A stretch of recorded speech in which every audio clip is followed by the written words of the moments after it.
What the?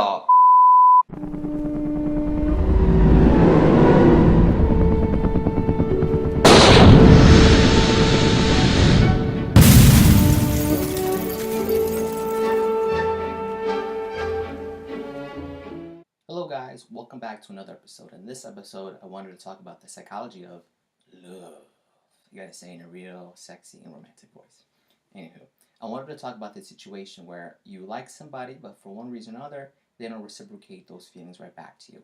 Now, I'm 22 now, and I've had my first crush when I was in the third grade. So just thinking of all the rejections I had since then. I mean, first there was Brenda in the third grade, and Then another. Then another.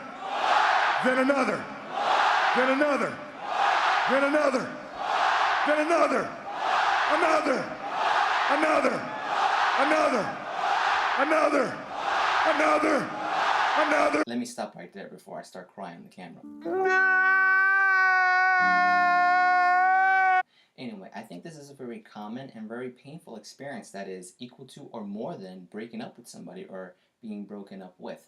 Now, this is very interesting because if you think about it, you didn't really have a relationship with the person to start with because you just had that crush with them. But nonetheless, it's a very painful experience because you really grow that connection with them. You really, have a liking to them, especially if you've known them for quite a while. And my friend, I like this example a lot. My friends told me that this feeling can be like a drug addiction.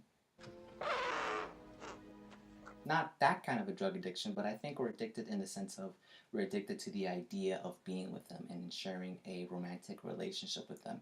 And in spite of them rejecting us numerous times or leaving several hints, we're still addicted to that idea because I don't think it's necessarily an indictment on ourselves, but I think it's more or less a testament of how much we can love and care for somebody. Not only is this idea of letting go of a crush is so incredibly difficult, but I also think the idea of persistence is an idea that is embedded within us as a culture. Now, I think a perfect example of this is the movie of Forrest Gump, where Forrest is infatuated with his neighbor Jenny. Now, in spite of being rejected on numerous occasions, Forrest is persistent in expressing his feelings. Now, eventually, Jenny shares those same feelings with Forrest, and I think this kind of idea, this mindset can connect back to us because a lot of times we feel if I just keep expressing my feelings to the significant other, if I just keep being persistent in my position, eventually he or she will reciprocate those same feelings. Now, of course, every situation is different, and in fact, this situation happens a lot where we have a crush on somebody, they don't really like us back, but eventually they catch on, we have the same feelings. But we just keep going in this cycle and expressing ourselves, expressing our love and care for that person, but that person doesn't really share those same feelings. It can be a potentially hazardous behavior, and it can be a toxic behavior as well. Now, guys, what do you think? What do you think about this situation? Thank you, guys. Catch you later.